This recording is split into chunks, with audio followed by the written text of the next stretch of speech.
Hello and welcome back to South American Contenders. I am not Lemon Kiwi. She will be casting this match. I am Katrina, but we are joined with our lovely analysts, Frito and Plausible. How are you two? Doing great. We're ready for this next matchup, hoping for no DCs anymore. Yeah, that's the goal, right? That's always the goal. Fingers crossed here, but today we will have Fury versus Black Dragons, and both of these teams are 0-2 so far. So what are some of the implications of this matchup, Frito? Well, as we were saying in our last matchup, that fourth place spot is a bit coveted right now, and with a few teams either having some shaky performances or shaky internet connections, there might be potential for a bit of a win streak here at the end of the season, or halfway point of it, for one of these teams to try to sneak in and nab a playoff spot. And these teams being fifth and sixth in the standings will have to get past one or the other in order to try to make that climb. And right now, Black Dragons, they haven't won a single map so far. But Plausible, is there any specific player who you want to highlight who might be able to give them that little push in the right direction? Well, I'd like to think it's Stilo, right? Mm-hmm. Off tank really for this team, but we've seen Stilo break out that Doomfist. One of the more respectable Doomfists in this region. Very good player. But we also have to talk about Vetter, World Cup player for Brazil as an off tank, now on the support role. So this is a bit of a funky team, right? It's interesting and kind of hard to predict what they'll do. They've pulled out some strange compositions, a lot of comfort heroes coming out from this team. We've seen Tracer come out even against a Brig and still manage to find a bit of value. So this is sort of a wild card team. Very fun to watch, but it's yet to be successful for them.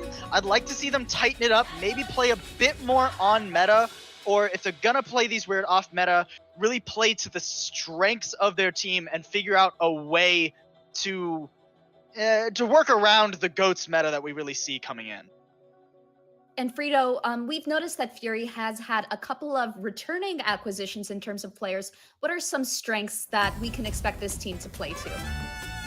Well, Fury's a very interesting team, and in fact, I would probably say they're almost the exact opposite of what Black Dragons has been struggling with, whereas Black Dragons kind of marches by their own tune. Fury attempts to play the meta some of the time, and last week what we saw from them was possibly a bit of overthinking things. They, in week one, oftentimes their Zarya bubble timings weren't really there, used more for charge rather than enabling their Reinhardt, but then week two, possibly forcing those engages, where, don't do this in your rank games by the way, popping both bubbles at the same time to take space, enemy kites back, well, now that's a free team fight for us because we're able to chain our Zarya bubbles from there. And it seemed like the addition, or re-addition rather, of Win98, the Mercy player of the star of the last season when she was a bit more meta, coming in, shook things up, but possibly in a bit of a unfortuitous way, where we kind of know with Windows updates, half of them are good, half of them are kind of bad. So I'm hoping that after that week, struggling last week, that they kind of figure things out and start playing into either her strengths, playing Mercy or Moira a bit more. Well, it's funny you bring up the Windows updates, right? Because Fury's finding a lot of glitches in their updating. They recently subbed out their off tank that they had for forever, right? Dago's team glitch. The player is now coming in. It seems like every time Fury loses, they're like, all right, something's not working. Let's see. I got this paper of the roster here. Ready, set, you're gone. We're going to pick a new player, right? And I'm not sure how that's going to affect their synergy here, right? Black Dragons can maybe take advantage of that. I mean, this is a match where I, for one, go in and on paper, I look at it and I say, Fury's playing better right now. They should win this. But they also look really frazzled as a team. And if Black Dragons come in just playing what they want to play, all the comfort in the world, right? That's something where they could maybe tilt Fury off their rocker a bit. I definitely agree. Fury looks like a team that should be taking this, but this is definitely a trap game on the schedule. You can't look past Black Dragons because they have DPS players that can pop off at any moment. So right now it seems like we could have a potential upset. What do you think your prediction is going to be, including map score for you, Paul? Well, like I said, I'd like to think this is probably a 3-1 for Fury, but they really need to tighten up, right? If you're gonna play the GOATS meta, which it seems you want to play, at this level, you need to understand the nuances of it, right? You can't be popping both bubbles like Frito said just to get Zarya charge, right? And we see Knight on that Zarya doing that a lot. He's very efficient at getting that charge, and he pops off on that hero. But in this meta, you need to understand that there's more to Zarya than just 100 charge, right? You need to be cleansing discords, protecting from shield bashes, right? And it's not just Zarya, it's how all of these tiny little parts of GOATS interact for that nuance that we see at this level. And Fury need to demonstrate an understanding of that if they want to walk away with the win. I think Black Dragons has a chance to play a bit crazier here, add some chaos to the mix, and really test what Fury is capable of maintaining in their synergy in the GOATS comp, and potentially see an upset here. But if I had to call it, I would say Fury is going to take it 4-0 with some cleaned up GOATS play. All right, well, we will see what will happen as we will head over to Lijiang Tower first. But let's throw it to our casters, Lemon and Lafon. Thanks, Katrina and Dask. It's good. Hopefully, we got a great match on our hands of Fury versus Black Dragons. This is the 5th place versus the 6th place. The bottom teams fighting for their chance to stay in the next upcoming season, because a win here could potentially give them a chance to get that 4th place spot. Yeah, I mean, this is going to be a really exciting one. We did kind of highlight, our desk did kind of highlight actually that these two teams are, this could be kind of the one matchup to actually watch for. A trap game is right. What was brought up, but like, I mean, those games can be the most exciting ones, right? So I'm kind of interested to see how sort of Fury shapes up, because to this point, it's been a bit of struggle bus for them. Struggle bus, but I'm looking at Shinigami, which by the way means death god in Japanese culture. And if you guys watch Death Note, you know this guy brings the pain, he brings the death. Oh, no. And I'm wondering, is Fury going to be writing Black Dragon's name in that Death Note? I feel like our desk has infected you with their terrible, terrible jokes. You're just not cultured in anime, Lafon. Whatever. Pick one. That being said, we are going to be heading into Lijiang Tower for our first map. Yeah, I have to say, Black Dragons has been kind of a shaky team. We kind of, at the beginning of the season, weren't sure what to expect from them, but I think the one thing that can be kind of described, their gameplay can be described as crazy, would absolutely be, I think, the best way. They run the Doomfist a lot, no Diva sometimes, they play the dive, Sombra sometimes. I think with Black Dragons, you're never sure what you're going to get, which is always exciting, but exciting does not always mean good. And I think for Black Dragons, we're going to see a little bit more of the same today. But as the desk did mention, this could be the game where Fury, they have to win this one. It's as simple as it gets. Well, both these teams, 0-2, both these teams have never won a map in the season so far, but this is the game where somebody's gonna get their first map win. So that's pretty exciting. And if they can actually get out of a relegation spot, that's even better. So Fury is only in 5th place because due to one draw, but either way, I'm looking at Shinigami from Fury and Stilo from Black Dragons. Like, Stilo actually pops off on Doomfist, but individual play is great. But if the rest of your team are dying, you're not exactly converting that into a fight win. Yeah, no, I fully agree with that. And one of the things I think that's kind of concerning about Black Dragons is the fact that they're running Doomfist. Yeah, it's super flashy, it's super exciting. Stilo has actually done a really great job on it. But one of the problems is we're in GOATS meta right now. That 3-3 composition, which I'm sure all of you know and love.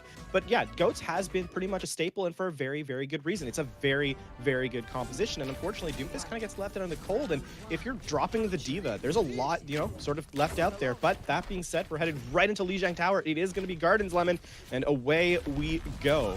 Hope you guys are ready for this one. That dive is already started here from Keith going towards the back. Look how low he got Black Dragons. Stunned out and bursted. That is the danger of running a dive style of GOATS, which both teams are mirroring. Black Dragons with that pick on the main tank of Keith, rolling in through the rest of the off tanks. They got that DMEC onto Glitch, and there's nothing protecting the supports here of Fury. Black Dragons rotate towards the point where Fury's still trying to engage now that Keith is back. Keith does get back in, but again, both teams traded main tanks out, so, this is going to be Black Dragons going to be heading up on the point here, trying to play for that sight game, trying to get line of sight Lemon here as the sound barrier is committed by Black Dragons. Transcendence, barrier, how is there this many support ultimates in the first fight? This feels like the 3rd fight of the game. Still has been captured here for Black Dragons, so while this is taking so much time, which it looks like Fury are going to slowly turn this around, this is free percentage points for Black Dragons. So you're going to see they're going to keep trying to engage this one in a losable situation. This is just to maximize that percentage points on the board and get some free ultimates while you're at it. Fury, though, they turn this around, they get the cap. They do. The one thing here that's kind of interesting is we can see from Black Dragon's roster, they're swapping things around. Stilo was playing the off tank prior, but is now actually playing the main tank role, that Winston, and hasn't actually looked too terrible thus far. Vetter, who has been mentioned by the desk, was an off tank, back to his natural position. The support's going back to Winniking and Shanoff. So a lot of roster switches mid-game even. Stilo going very, very low, and this is going to delay that push quite a bit, Lemon. He had to use the Primal Rage there, but he got that Brigida stun out, going now towards the Zenyatta, pushing everyone outside of this point, and Express doesn't have the trance. Maybe he was using that to bait that ultimate out, but it's the barrier from Windows 98 that drops in the middle of this Graviton. It doesn't save Windows 98, but Fury are still alive and well. Got that Graviton. Knight, it drops it. Black Dragons are caught. Surviving it, but not for long. Glitch dropping, they triple kill, self-destruct. Fury will hold on to this point. And I think this comes back to what the desk talked about earlier, man. This is absolute chaos and destruction. Very, very messy, but very, very exciting gameplay. And right now, Fury are taking advantage of that. They have slightly better styles in this regard. They're actually winning the engages 1v1. They take the first pick more often, and that has been one of the reasons why they've won out these fights consistently. Win 98 has actually done really well on this Lucio thus far. The sound barrier there, very, very key in keeping that fight going. And so pivotal to keep everyone topped up in these Gravitons. You need to hold on to these support ultimates. Shanoff now on the Moira. That's going to be even more healing, but you sacrifice the damage of a Zenyatta. Meanwhile, Kyo getting way too far ahead. Talking about all that healing. That healing is not going to be enough against Knight's just pure sheer energy. Fury winning fight after fight like this means Knight can keep that energy, and Black Dragons are on the back foot. They are. They're coming back into this next fight with basically nothing. Vetter has the self-destruct in 10%, but that's not going to be enough. Fury coming up with plenty of key ultimates, and with last fight territory being on the board here, Black Dragons now up against the wall. They're going to have to be very aggressive here in this last fight. Oh, I almost had a heart attack. That boop could have been big. I'm getting PTSD there from, Searchy in the last series, and 99% for Fury. Black Dragons, you said it, didn't have any ultimates to go in with. The self-destruct is not big enough for Vetter. It will be Fury taking this one 100-34. Even got a leftover Graviton. That's when you know Fury's on top. Yeah, I mean, this is going to be Fury's looking pretty good. We were kind of questioning at the beginning. They did have a couple of subs come in, right? Last week, it was Win 98. This week, it is, of course, Glitch coming to that off-tank position. But realistically, Fury has been on fire. And as we head to Control Center, our second stage, Fury very much in the driver's seat. Black Dragons, one thing I'm kind of concerned about, though, is the fact they're switching the roles back and forth. Kyo was playing the main tank. Stilo was playing the main tank earlier, and now Vetter going to the mate. There's just so much, changes going on here. Black Dragons not playing a very consistent style, and Fury has been taking advantage of it, mostly in the ult economy, but then even beyond that, just in just sheer 1v1 mechanical gameplay. And Vetter, though, he was at the World Cup as that off-tank, so that made a little bit more sense, but you're right. Changing your roles like this in a game, maybe they've been scrimming this, maybe they've been trying to switch things up, being at the bottom of the season now, but this May, I'm loving it from Vetter. They didn't expect that engagement towards server, but they used the wall to cut off the tanks from the supports, and getting that kill already tonight, taking out that energy. You get keys out of that after that, so the biggest counter to GOATs, just slow it down. I mean, that sounds almost too much of a... That's too forehead, right? That is a little too forehead for me. But that being said, yeah, that actually is pretty much what it comes down to. You section off the tanks pretty well. Supports can't really bring you up. And then on top of that, Kyo has a pretty free charge in, gets burst damage in on Fury, and they can't really retain themselves properly. And now they have the choke lock down here. Vetter with the wall can actually section them off, and they do a pretty good job of it. And Glitch is actually outside of this wall, and there was nothing that could stop that Graviton there from Nitro, and they still want to push forward, but that kill feed is still in Fury's favor, trying to re-engage off of this. Black Dragons on the back foot. You can see they're backing off. Rally started from Shinigami. This is a free fight win for Fury. I mean, Express, the absolute MVP of that last fight there, finds 2 kills, and we saw the last kill on the range from down the orbs of destruction from downtown, essentially. Excellent work there, and they're going to be able to work this one up. Vetter does not get the May ultimate off, and the Earthshatter can be committed right after. We got blocked, but you try to play these mind games with a Reinhardt Kyo trying to find the bottom of this map, and found it successfully back into the spawn room, but it will be Fury now that have the point. And now this May from Vetter, it'll be great to use the Blizzard, but he can't use it as defensively. This is a more defensively favored hero. That being said, now in terms of ultimates, that's something you brought up. There's a couple gonna be on the board here, and Black Dragons have advantage in that regard. If they can get a combo off, they can actually win this one right back in. Oh, Blizzard self-destruct, gotta block it and then go forward from Vetter's Blizzard. Now Fury had used the Transcendence to just make himself invincible during that Blizzard and then allow his back or his front line to push farther back. Now Nitro, so high energy, is cleaning up the back line of Fury. So Fury now, their front line is just barely surviving due to their supports being down. So Black Dragons will get that flip. They will, but they had to use a lot for it, right? They used the Blizzard, they used the Transcendence, and they use the Rally. So they are going to have to play pretty aggressively here, trying to get the Earth Shatter off as their win condition in this next fight, or Nitro's Graviton Surge. Fury, they did use the Transcendence last fight, and that's going to hurt them coming to this next one. They only have one support ultimate that they realistically want.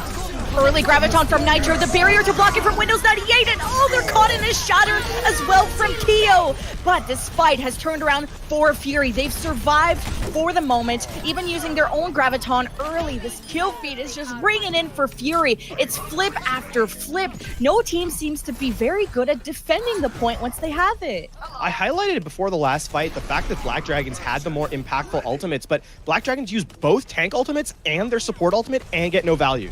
You can't use such high impact ultimates and find basically no kills whatsoever, and Fury just turn it back in their favor, and now they still have tools to work in this next fight.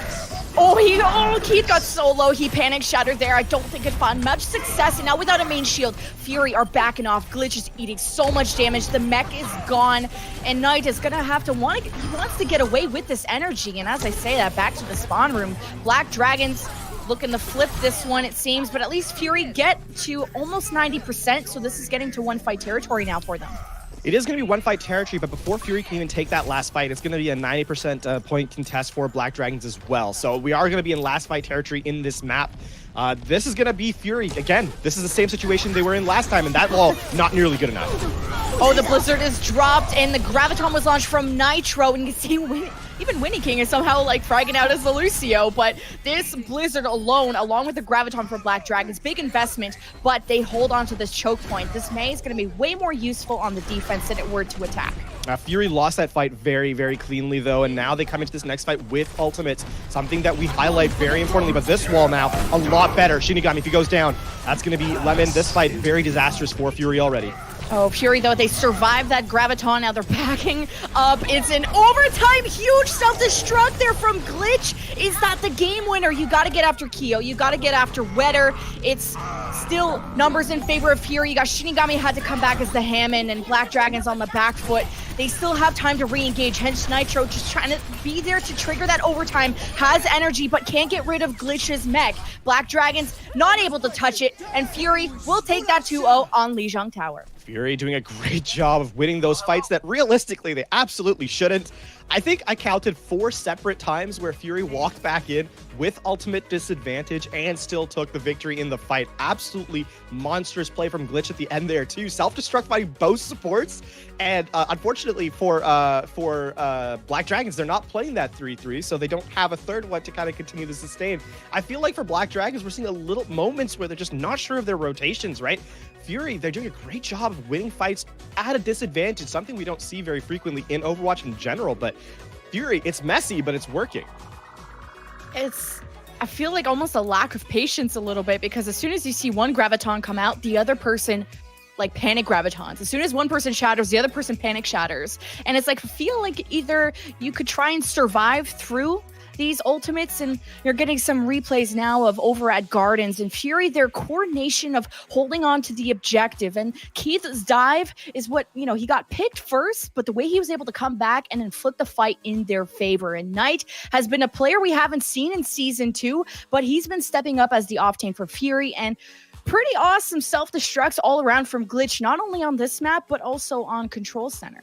I mean, keep in mind, they actually just brought him in last week. I think this is his first week playing with the team. So Glitch has been a bright spot now for Fury. Done really, really well. Good self-destructs. Matrix timings have actually not been too terrible either. Something we don't really highlight a lot of in Diva play, but is so vastly important. And as these replays continue, we can kind of see just sort of the back and forth. And there's another one of those self-destructs, of course. Glitch, again, in the scoreboard. Yeah, or in the kill feed. I have to say, Fury has made this look...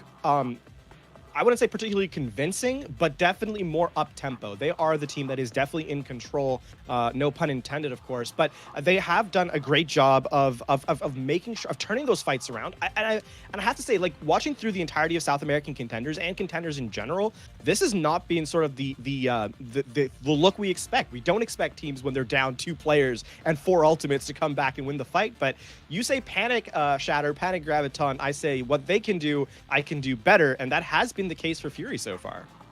I thought that was on Control Center. That was Black Dragon's map to win. They had won the initial fight. Then all they had to do was play good defense with a Mei, walling off. But unfortunately, because of the really nice coordinated Lucio engages from Fury, the whole team was able to make it through before Vetter was able to divide them. And that's the whole point of using Mei, either divide or slow it down. And he was just getting overwhelmed with not able to divide and not being able to slow down to the point. And even with Blizzards, it only really was a zoning Blizzard. It wasn't effective enough to trap everybody in it. Numbani will be our choice for Numbani. I believe this is Black Dragon's choice on map number 2, and we've seen a ton of Numbani. We have actually, well, it's been a bit of even split actually now that I think about it. Hollywood and Numbani, of course, being the hybrid maps in this particular pool for this season. But yeah, Numbani has been pretty popular in South America, and for good reason. You get a lot of high ground, you get to step away from that GOATS composition. We all know how much maligned that is, but I have to say, the flexibility from teams has been pretty refreshing here in South America. We see a lot of hit scan, a lot of Pharah too, actually, on this point, and I would not be surprised to see more of it. That being said, I actually want to highlight a particular player, Win98. We brought her up at the beginning of the broadcast, sort of questioning the hero pool that she was able to bring, because again, we've only really seen at the level in last season Mercy from her hero pool, but and last week she played a lot of weird things, like she played Lucio, but then Zen, then Moira. It's almost like they couldn't figure out exactly where they wanted to slot their supports in, but it seems like they figured that out this week, and they've been looking the better for it. And Windows 98 being that new player, who's actually the only female that I know of in South America, which has been awesome, known for her Mercy play, especially her synergy with Shinigami, who is known for his Pharah in Season 2. Now coming in as the new support, I think was it Ryzen that was who she ended up replacing on this team. And playing Lucio, especially in the GOATS meta, it's so way more important than it was before to coordinate your engages and disengages, because you don't want to go too far in and not have a way out, especially with GOATS. The danger factor of GOATS is the speed. And this is where Windows 98 is going to be so important. And now actually hovering over that Moira. So it's always interesting to see what form of GOATS everyone is going to be playing. Is it going to be Moira? Is it going to be Ana? Is it going to be Zen? I have my own personal thoughts about this particular one and how the rock, paper, scissors matchup of codes goes, right? I know. You'll hear me mostly say pick Zen, or you're, not making perhaps the most optimal choice, but Fury do opt for the Mercy, or sorry, for the Moira thus far. Yeah, it provides a lot of healing output, that's for sure. Moira, of course, has massive healing potential, but she doesn't bring a lot of utility. So, a close hold early on from Fury here on the defense. GOATS being in that mega health pack room, actually, just below the point. I'm kind of interested to see how they take this fight. So it depends if Black Dragons go on, on top of them, or are they going to peek through the bottom? Seems like half split towards mid, half split towards the left. And now they're catching up the split push from Black Dragons. And oh my goodness, Nitro did not see that coming. That's a quick fight win. And all because Black Dragons decided to split push like that.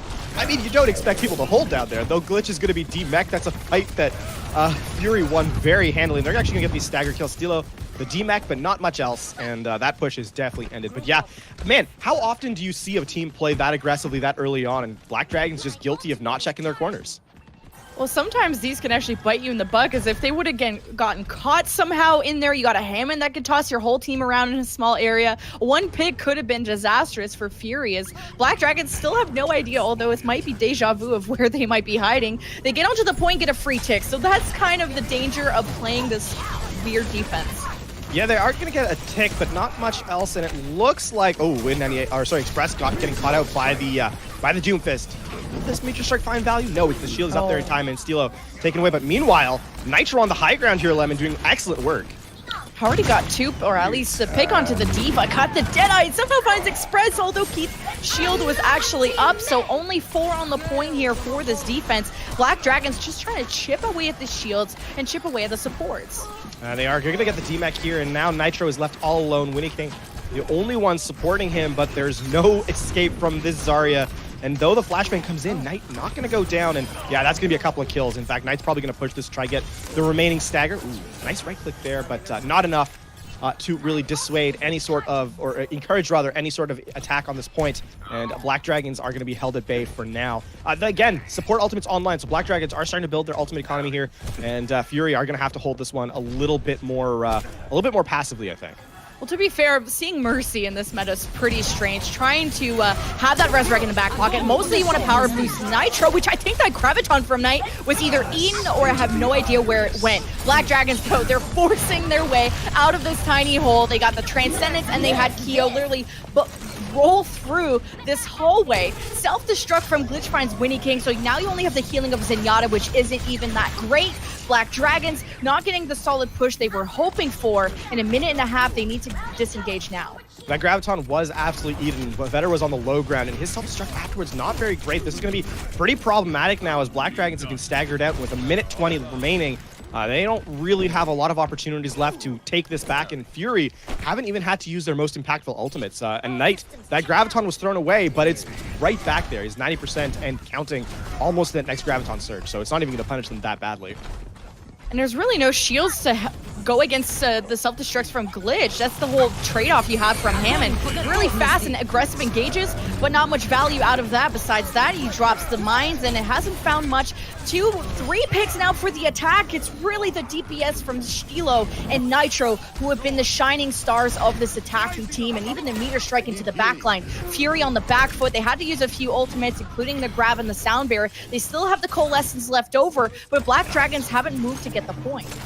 Oh, if Stilo gets taken down here, this will be really, really troubling. No, he gets out, thankfully. Gets out with barely any HP, but Fury, this has been really messy by Fury, and it's still working somehow, but somehow the Lucio and Moira both have died to the Meteor Strike from Doomfist, which is not something you kind of expect to see. Nitro off the McCree, now on the Tracer. Yeah, I'm not sure about this. He was really popping off when he had all that freedom on the high ground, and now wants to follow up with these dives, possibly with Keo, and escape some any kind of damage, I guess. But if you can't get on the point, it doesn't matter what you really do. Black Dragons even had a leftover Transcendence, so being full held on Numbani, it's not, you know, the weirdest thing we've seen, but Black Dragons, this is not a good look. It's not. They do. That was the very definition of zoning ultimate, by the way. Just throw it up in the air, can't even contest it, round over. So the Tracer into the Brig is certainly a choice, I will say that. That being said, Black Dragons do get 41.1%, so all is not lost here. They do have a win condition established. They can take a map victory technically, though it's going to be 4 minutes of just holding about a third of the point. So definitely a tall order, but one that is not necessarily impossible here for Black Dragons.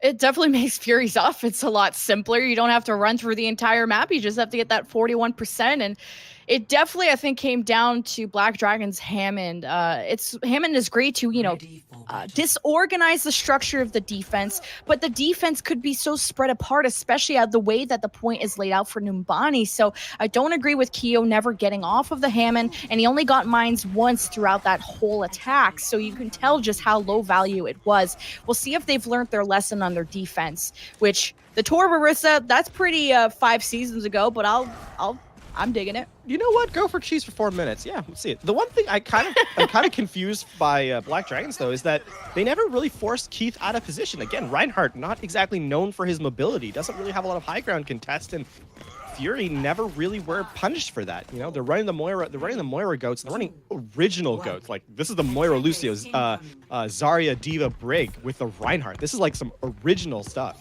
and never forced the Reinhardt off the high ground. Keith never punished for that. So this is going to be interesting. They're running. We'll see if it works.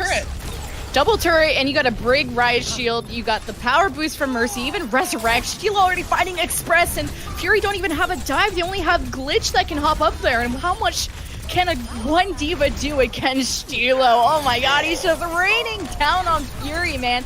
They're going to have to come back with something else. I'm guessing Keys will have to break. Really? Okay.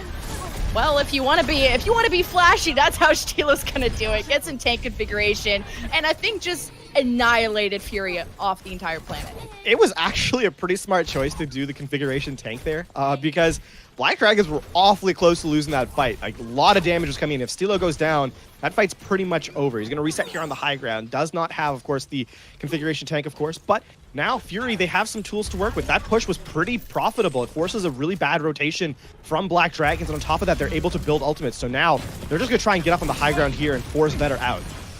But Kyo didn't even have time to get onto the high ground to provide a shield for Stilo, and now I don't know what Vetter was doing there, but Fury had set up to get to the high ground where Stilo is, and all Stilo has to do is rotate to where Kyo is. They have to play ring around a Rosie. Coalescence from Win 98 is going to keep their front line nice and healed up, and also just burn through the shields. Stilo is like on the opposite end. The point is over there, and now you got a Graviton from Knight, and at least Stilo is safe from it, but they're not on the point. There's only 41% you need to defend. You don't have time to sit away from that. I have to say, the camera work there from Glitch at the very end, shaking his head at Stilo on the Bastion, was exactly my thoughts. There's a Bastion set up on the high ground. There's a Torb set up on the low ground. What do? Just hide for both of them, kill one, and get away. And then you just force a rotation. Like you said, he just had to rotate, but he had to rotate away from the point, and that is so massively disadvantageous when you've got just a third of the point to take. So, that's some good look from Fury. Ooh. But good luck, Fury, or I mean, Black Dragons, there's a lot to work with here at this halftime. I'd like the Bastion, but the setup is what's important when you have a composition like that. But 2-0 for Fury at the half. We're going to send it over to our Broadcast.gg Analysts with Katrina, Paul, and Frito for their thoughts. There is a lot to think about as we do move on from Numbani with Fury winning 2-0. Let's just get the elephant out of the room. That Bastion ultimate at the beginning of that first defense for Black Dragons. Paul, do you want to explain the logic behind some of these, let's just say, interesting compositional looks? Bastion for the first push works out, right? A, because Fury's not expecting it, so they rotate immediately onto the point, realize, oh no, there's a Bastion up there, we have absolutely nothing to go deal with him, so they just get deleted, right? But Black Dragons on their defense make a little bit of a mistake because they use the tank ultimate from Bastion at the end of that push to clean up. They probably could have saved that, and the issue was, as soon as Fury came back for their second push, they're like, oh, hey, so we know that that's where they're going to be.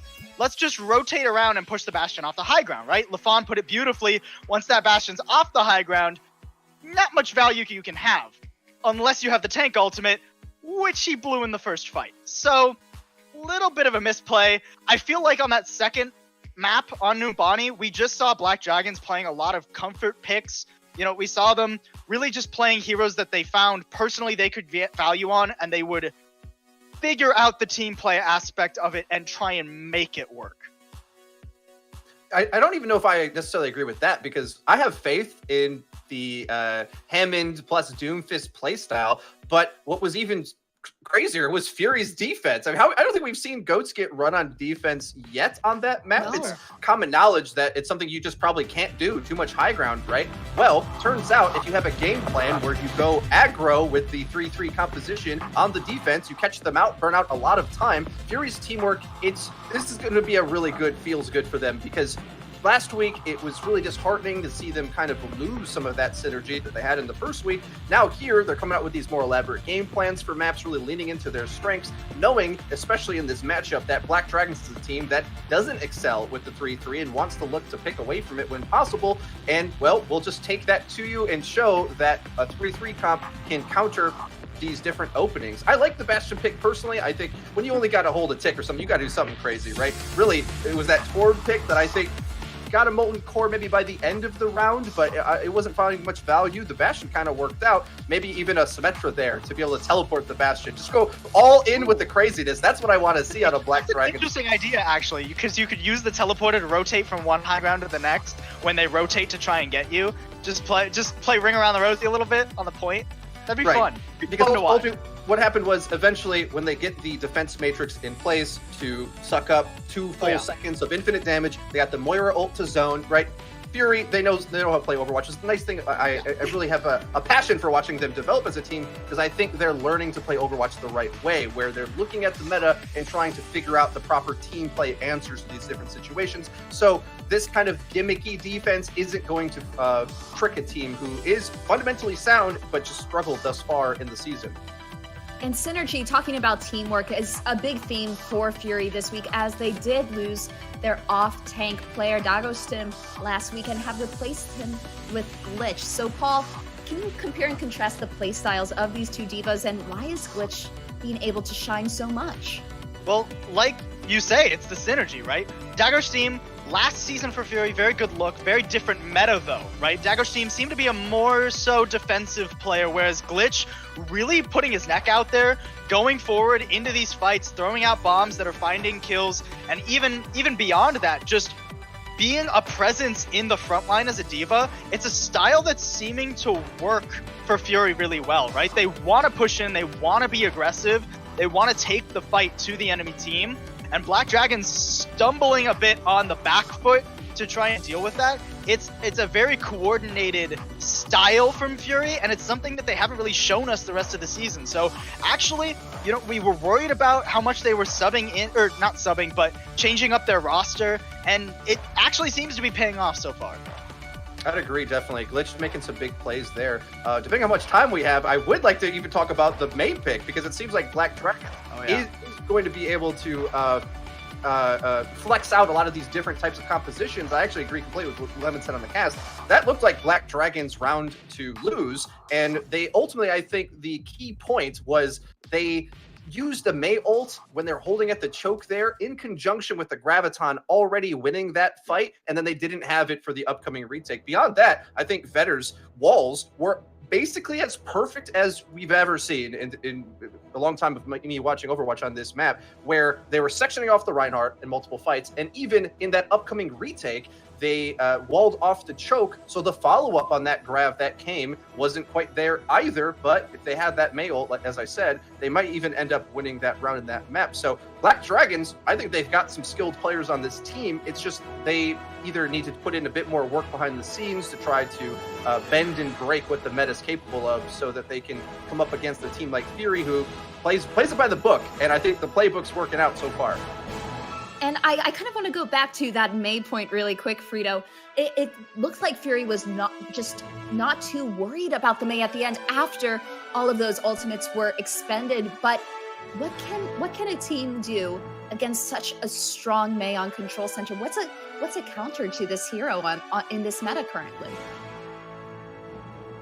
I would say that, well, they end up winning anyway, right? By just outvaluing them with a really, really competent GOAT's play. Like, it looks like that's the kind of the struggle with a lot of these anti-meta comps, where they look so promising. You look at the Bastion, look at the May, whatever. It looks promising in isolation, but it's when everything starts to get churning, when Glitch is starting to throw out these diva bombs that both zone for space to be taken and even get kills or get followed up on by a Bash that guarantees the kill almost against Reinhardt or his team. So they, in the end, didn't have to counter it, but some things that you can look to do is run projectile heroes. Pharmacy is really good, not necessarily on that map, a little claustrophobic for her, but that's the reason why we don't see May so much on other maps. Sometimes you have to either just mirror it yourself or maybe go to the dive GOATs variant in order to be able to outplay the wall and jump beyond it. But in the end, the very safe strategy of just running a bit more of the Reinhardt-centered comp ended up working, because Fury's playing very cleanly, and it's getting them the win so far in this series.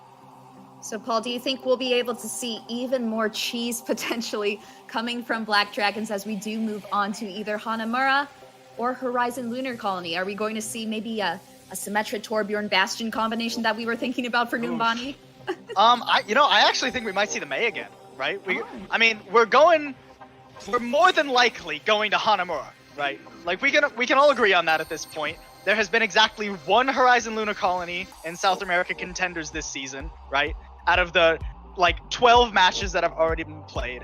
So we can know almost for a fact that we're going to Hanamura, and May is on first point at that choke point is a hero that we see more often, well, not more often than not in this meta, but we do see it, right? It's a very good place to hold off. You can catch them on those rotations, and if they can just tighten up their ult economy a little bit more and maybe get those Mei walls out a little bit sooner to catch off more of the team, it's certainly something where they could gain ground in this match.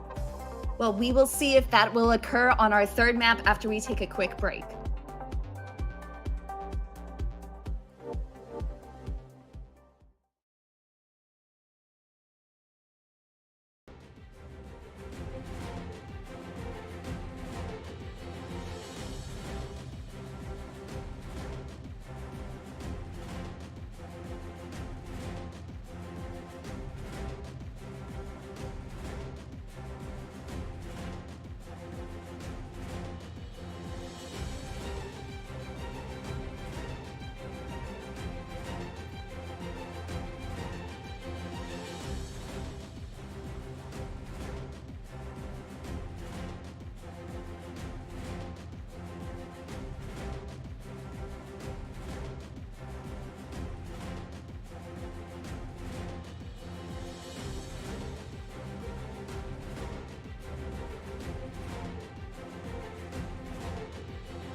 Welcome back, everybody, to Contenders South America. Let me, Kiwi LaFon, bringing you the action. I mean, speaking of action, we had Torbjorn, we had Bastion, and now we're on Lunar Colony, so we're seeing all kinds of surprises today.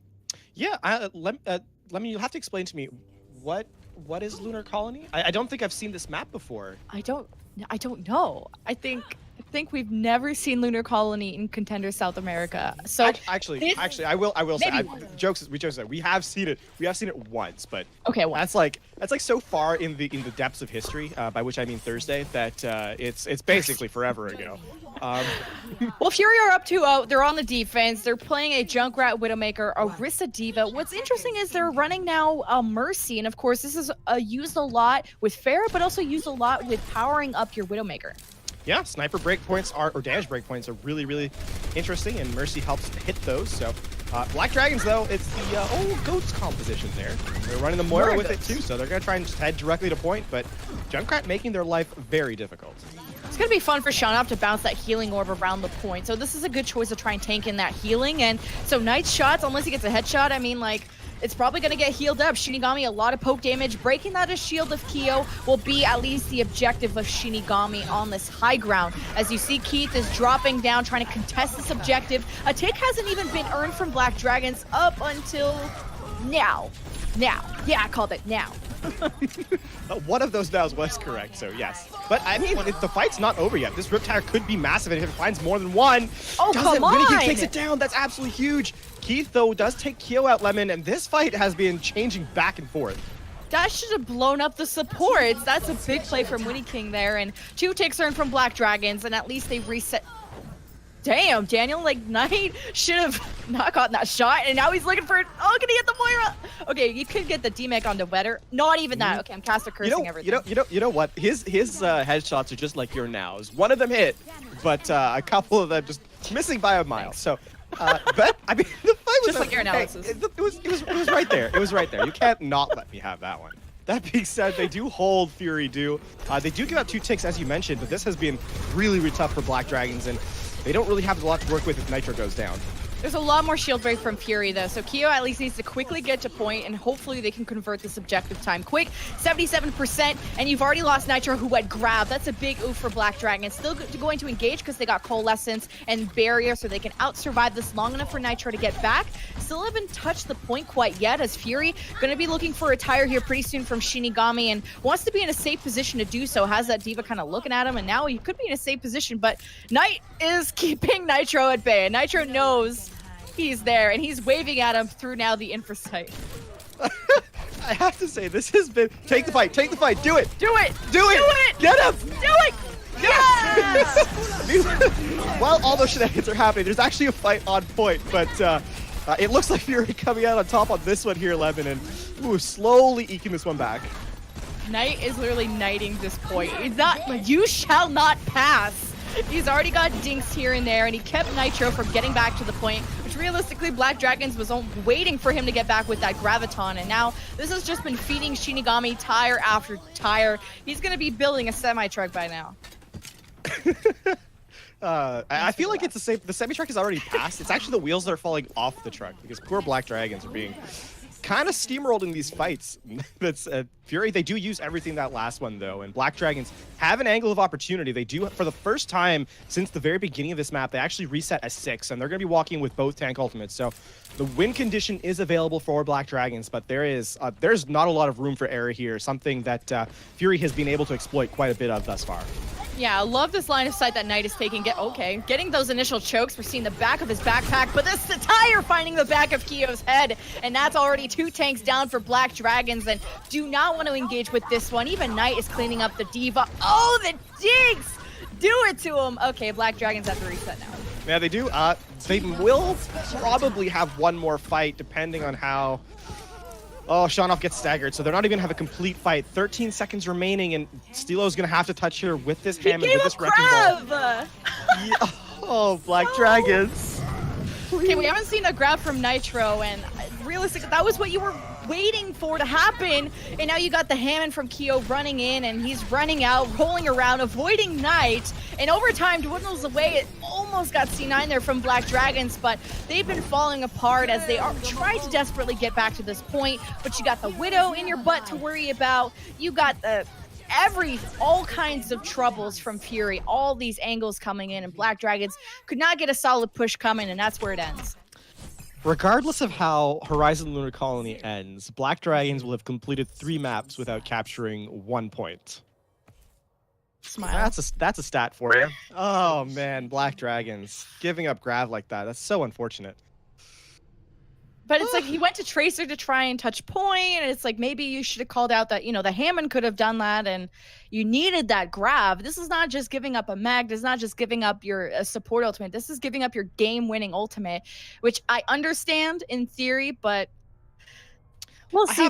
I have to say though, as much as Black Dragons giving up on Grav was, Fury did a really great job. I don't think Nitro really fully entered that fight, right? And sure, you can talk about the value of how strong Graviton Surge is, but if you can never get it off, then it's tough to really call it an ultimate. So Knight was Nitro basically even play the game.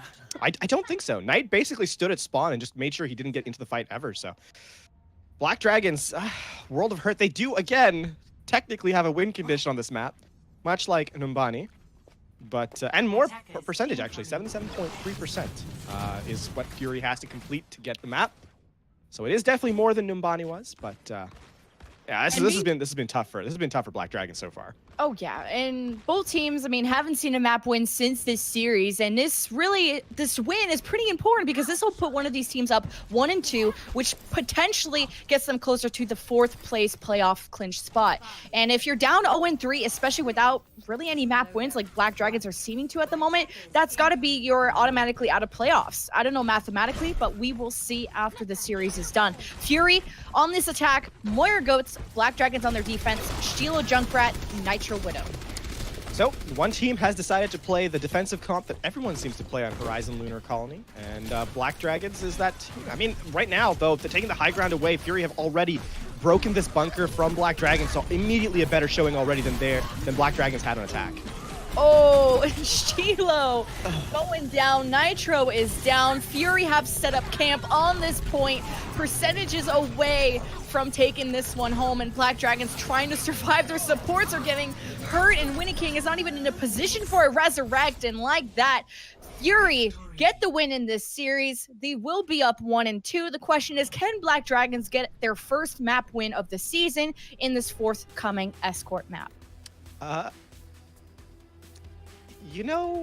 gonna go out on a limb and say probably not. Come on! I'll take the negative one. You can say they will. They got to go from Black Dragons to Blue Eyes White Dragon is what they need to do. That's the kind of evolution we need to see. They have about 45 seconds to do so, so I'll wait here and then we'll see. But yeah, no, that map was as clinical as you can get, realistically speaking. They do give up 2/3 of the point due Fury, but it doesn't matter. They do hold in the end. And again, I have to say though, Fury do a great job of understanding how to rotate properly. We talked a lot about how Black Dragons kind of struggle in that map, but I think it's time to give some credit to Fury. They actually do a great job of rotating. They do contest point just enough, and even when they do lose a tank, it's often not enough to actually swing the fight back in Black Dragons' favor, as evidenced by the fact the way the map went. I have to say, Glitch has really impressed me. We talked a lot about, or the desk talked about how Glitch, he was a little bit more aggressive than Dagostim was in that D.Va gameplay. But here on Horizon Lunar Colony, playing a very defensive D.Va, realistically speaking, or and just sort of contesting when he needs to. Doesn't get demeched that often, which is really, really great. You don't want your D.Va in pilot form that much. And I have to, but again, even every part of Fury worked really well on that map, from Knight just basically gatekeeping with that Widowmaker to Kyo. Keith doing a great job of in the main tank battle versus Kyo. It was never really a contest in that sense. And from top to bottom, Fury has been the better team here tonight, and probably will for the remainder.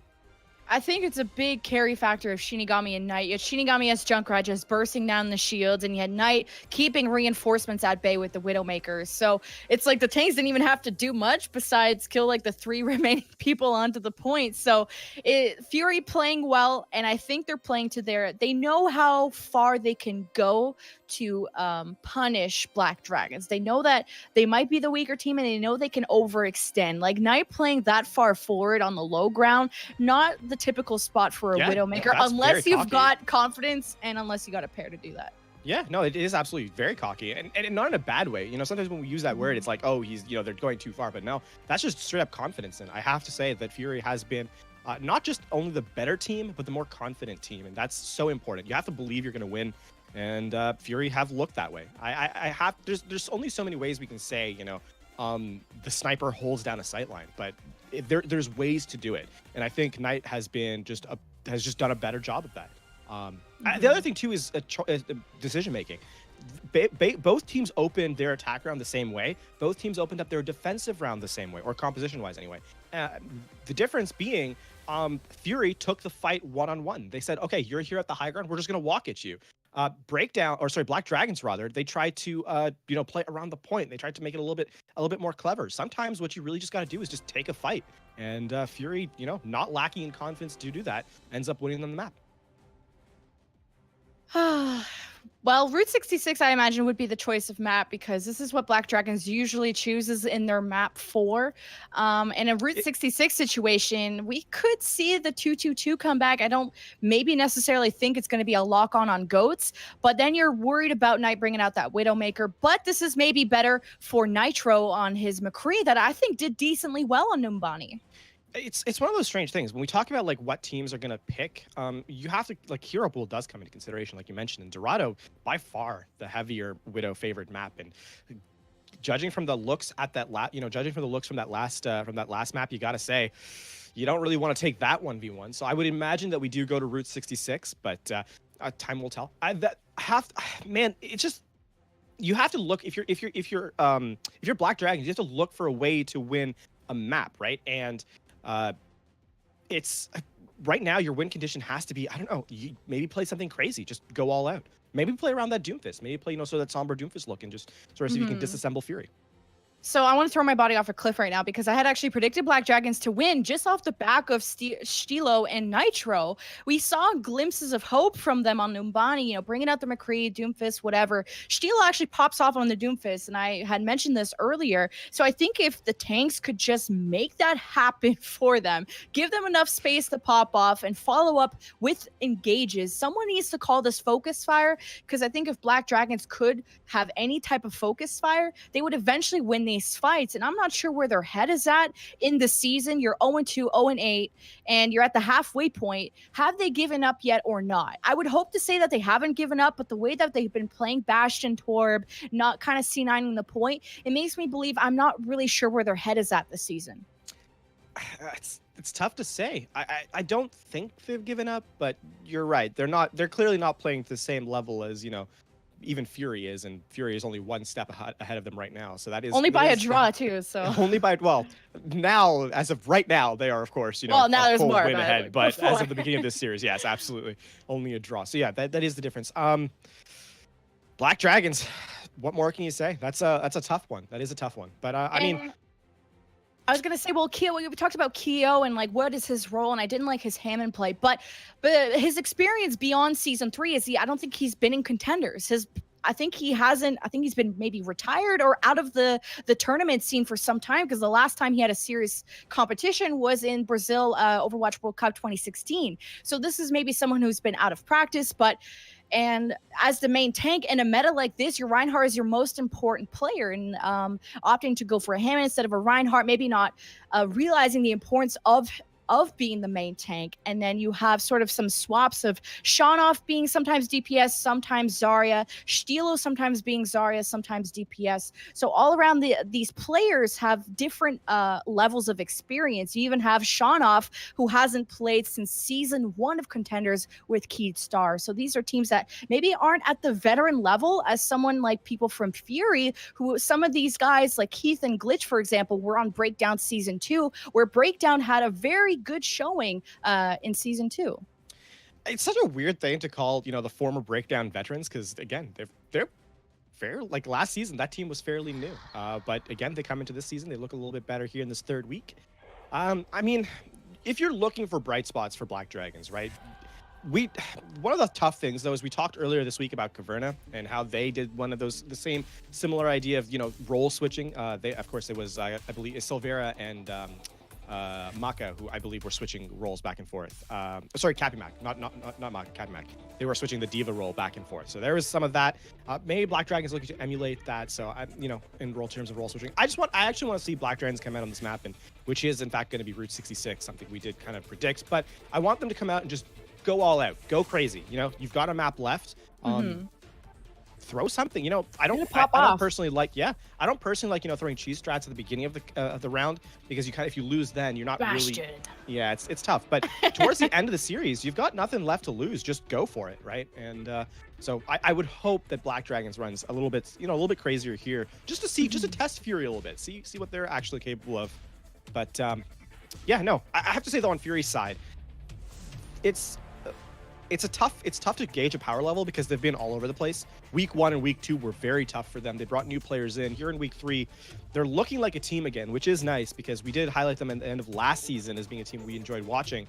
And we didn't really get to see much of that same team this season. But it looks like it's finally starting to get that same identity back, that crazy, just all-out gameplay that we knew from them last Contender Season 2. And Vetter is like that star player on Black Dragons, where I actually liked him more on the diva role or whatever off-tank role, that is especially, and he's been forced to play support now for this team. Wondering what roles have been going on with Black Dragons. If they can figure this out a little bit sooner, then hopefully at the halfway point of the season. Fury now, we're here on Route 66, the final map between these two teams. Fury up 3-0. Black Dragons, they just want to win on the board at this point. Yeah. Fury on the defense, running the Morris style of goats, but they have Shinigami on the Mei. I feel like if Black Dragons want something, they should just drink the coffee here at Route 66. I heard it's terrible, but sometimes you just need a little bit of coffee, you know? Coffee probably isn't that great since it's deserted. That's true. I mean, maybe it could just as easily be boiled dirt, you know? You never really do know. Boiled dirt. Oh, no. Oh, this defense. That being said, Black Dragons with the crazy comp, I like it. Fury. Are they going to do the thing? No. Fury. They're going to do the thing where they probably freeze on the cart and stall it out with the wall. I've seen this. They're doing it. Waiting for well, it. they don't even have to wait the wall. Yeah, no, Black Dragons just see this, so they're kind of like trying to figure out exactly what avenue. The wall's going to come down. The punch comes in. No kill, though. And this is great. Reinhardt, Mei shield rotation. This card will not move for quite some time. Black Dragons need to realize they got to go out the other end, or burst, start putting damage into the shield. That'll do it too. That'll do it too. Yep, that will definitely. They went out the other end. There you go. I mean, Nitro just walks in, finds a headshot somehow. It was a really weird angle, and Stilo comes in, does the rest. So, you know, the main no longer viable. Shinigami will switch off the Brigitte, and they are going to go, or sorry, off the Mei to the Brigitte. But Black Dragons have very cleanly won this fight. Unlucky way to Meteor Strike in front of Keith's face like that. And meanwhile, Nitro is still popping off on the Widowmaker, and this cart is moving forward. So I've seen this Mei strat, I think the last series I casted, I think it was LFT Owl or something, but they actually stalled the card for several minutes doing that. So this is more an execution of strategy not working out. I have to say now, though, this is a really good position for Black Dragons to be in if they can continue their rotation. If Steelo can actually continue to get these one-hit kills, it's going to be awkward for Fury. But already Black Dragons in a world of hurt. Heal going so low. And Fury, Lemon just going to hold for now, actually. So that Mei strat, yeah, it doesn't really get a lot of time, but they've kind of won themselves out some space. Fury's holding this defense for now, but the Reinhardt shield just broke. Their keys going down, so this gives a lot more, well, Nitro a lot less shield to worry about, a lot less front forward damage. Dragon Strike here from Vetter. Just cut off that cave right side, and Vetter's going to be pumping arrows into the left. So Black Dragons have the distance damage, but they also need to pressure this cart forward. They are going to slowly start to do it. Graviton Surge is available for Fury, so if that happens, when 98 though going down, the Transcendence nullifies this Graviton Surge, and Black Dragons find themselves an avenue of opportunity, Lemon, if they can just bring this one back. Wow, Knight went really deep to chase that kill, and I don't even think ended up trading it. Black Dragons had to use the Valkyrie there, and eventually with this triple DPS, pumping enough damage into Fury to ward them off for the moment. Yeah, remember what I said at the beginning, how I want Black Dragons to do something crazy? This is it, right? They're running the double sniper Doomfist.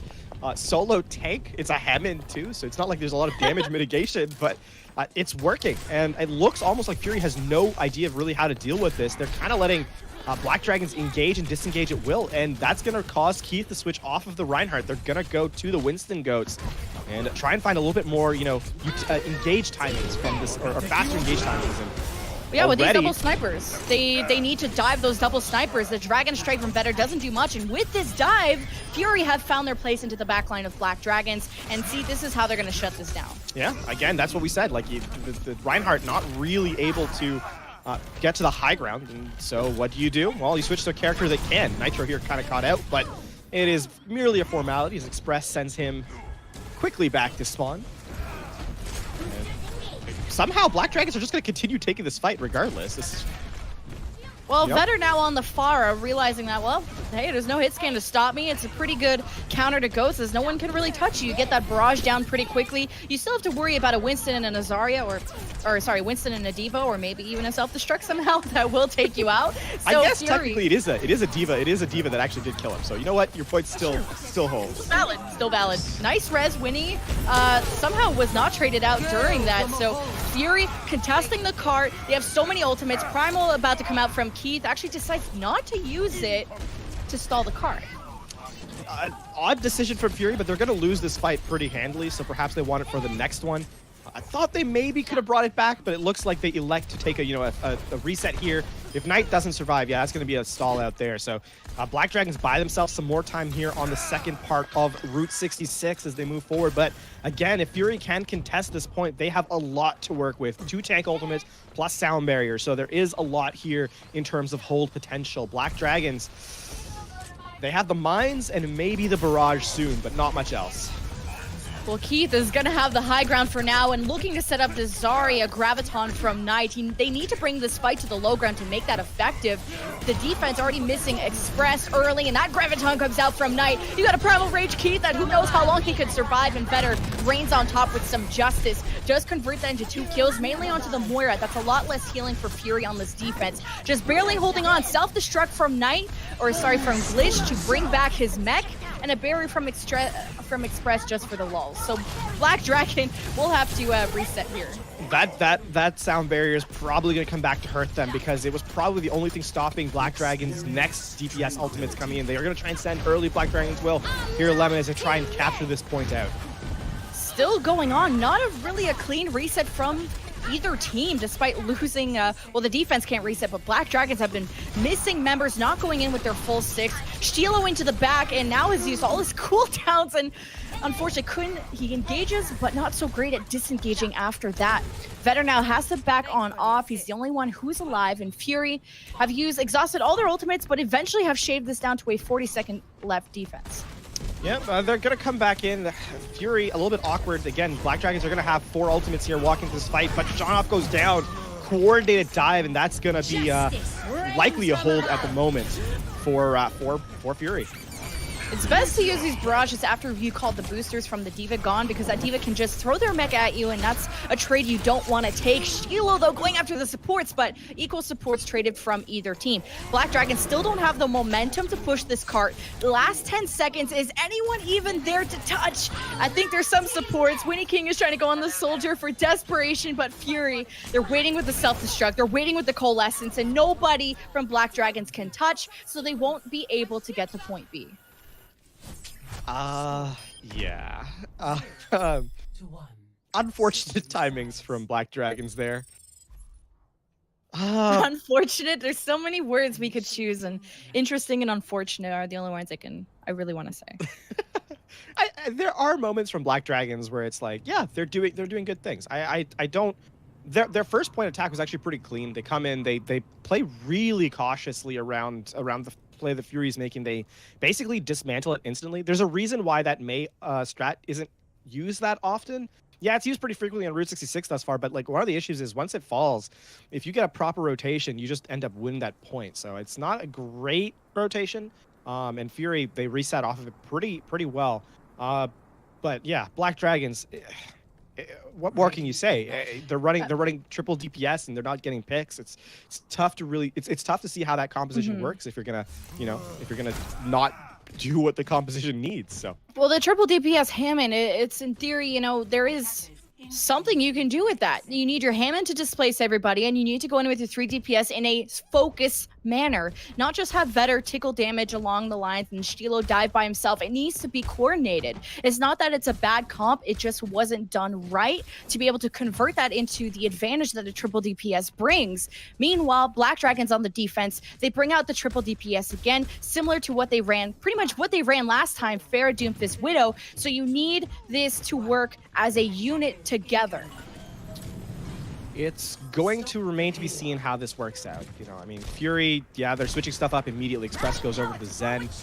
They're going to have, you know, some pressure from on far. Keith taking the high ground away, Lemon, and already the Widowmaker out of position.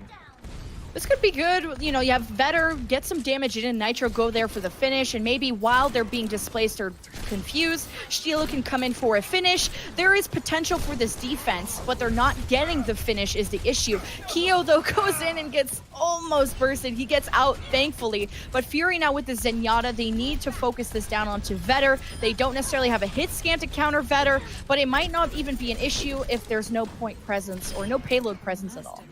That's one of the things that Hammond and Doomfist do so well is they get in, delete someone, get out. It was one of the things actually when Hammond was first released, we saw a lot of, you know, sort of that Doomfist Hammond dive, and it shows why it's so effective. It ended up not being a meta, but it was still very painful to watch as Nitro continues to hit these headshots. So he's done a pretty good job for himself tonight, actually, all things considered.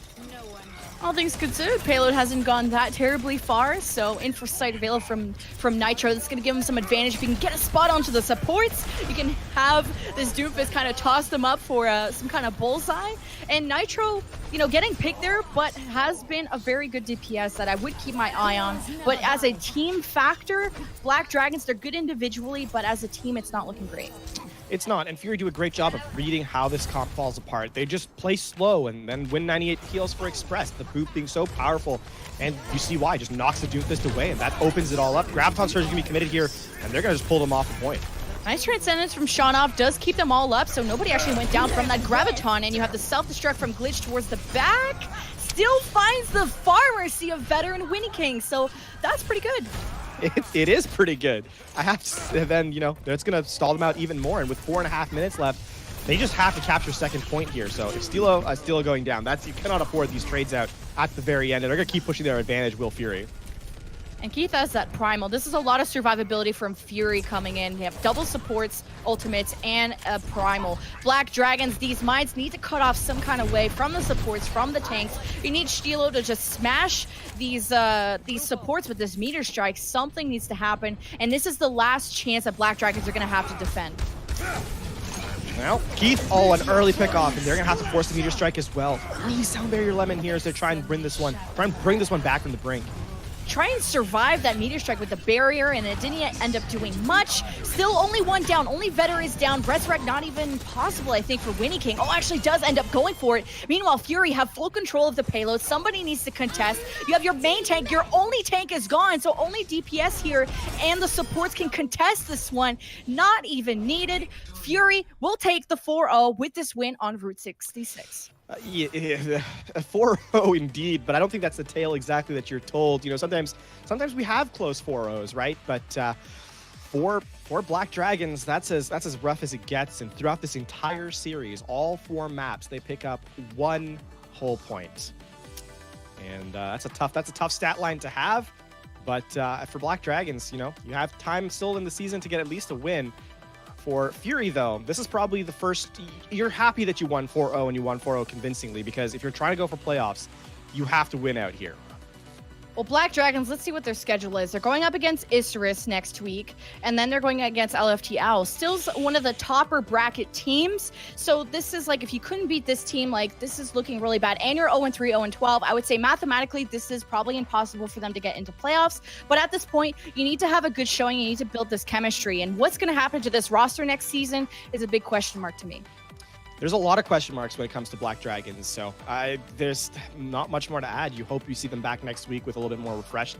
Again, they have a tough schedule moving on out, so there's a lot here for Black Dragons to work towards. Fury, on the other hand, yeah, this is the beginning. This is how you bring it back, and if you want to make playoffs, it all starts now. Oh, the 4-0, that'll certainly help Fury possibly get themselves into a 4th place spot for playoffs. But the action and what you're looking forward to is not over yet. Katrina, Frito, and Paul on the desk are here to close it out. Thank you so much, Lemon and Lafon. Yes, the playoff picture is going to become even more important as we get closer and closer to the end of South American Contenders. So first of all, let's talk a little bit about Fury, because now they have a bit more momentum. They have a 4-0 victory, which is definitely going to help them with their map differential. Paul, do you think that Fury has an opportunity now to get into that 4th place? And if so, what can they do to obtain it? There is a chance, right? Mathematically speaking, right? It's good for them that Looking for Org lost today, because now they have the same win-loss record and they still have yet to play Looking for Org, right? Next week they have to go up against LFT Owl.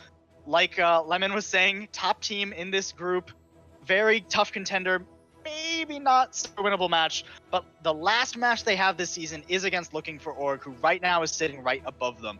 If they can beat Looking for Org in a convincing fashion, there's still a playoff potential for this team. They looked better today, they looked more coordinated, they looked very good on their decision making.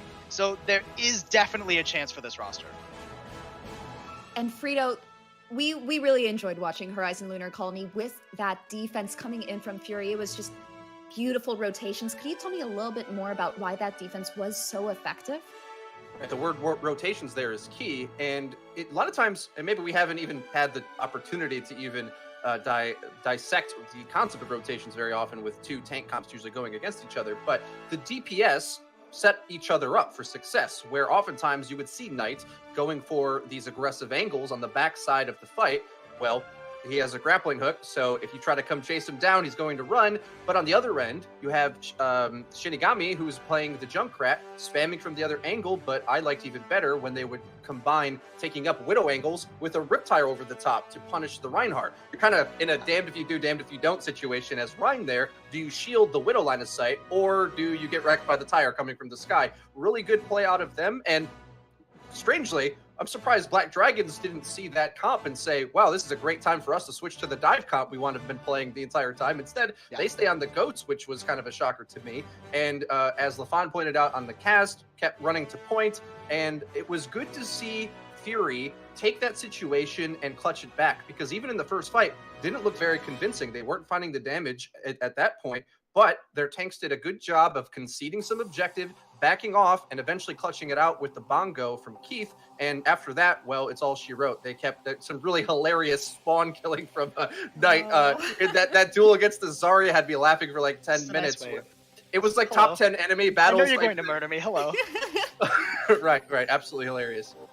No, I mean, hilarious is one word for it. Absolutely painful is another. But speaking of pain, Black Dragons now have been swept every single match they have played in South American Contenders. Paul, what do they need to do to be able to gain even a map win? What they've been trying to play GOATs so much. What would you recommend? Well, I think Black Dragons is an interesting team, and I thought of this just a few minutes before we went live, because we've been talking on and off about what is the identity of this team. They pull out such weird compositions, and then next they'll play GOATs, but they'll play it very strangely. I think I like to consider this team the sort of puzzle team, or the Riddler, if you will, of South America, right? They like to throw something weird at you and see if you can figure it out, right? But they'll come Batman out with a weird... Yeah, exactly. Yeah. The problem is the other teams in South America are figuring it out after a push or two, right? They'll tunnel vision point, or they'll pull out a bastion, and it's like, oh, this is not what we expect. Okay, well, I guess we just do this, and then, oh, look, we win, right? So I think if Black Dragons want to keep that sort of unorthodox style, they're gonna have to add a bit more variety into it on the fly.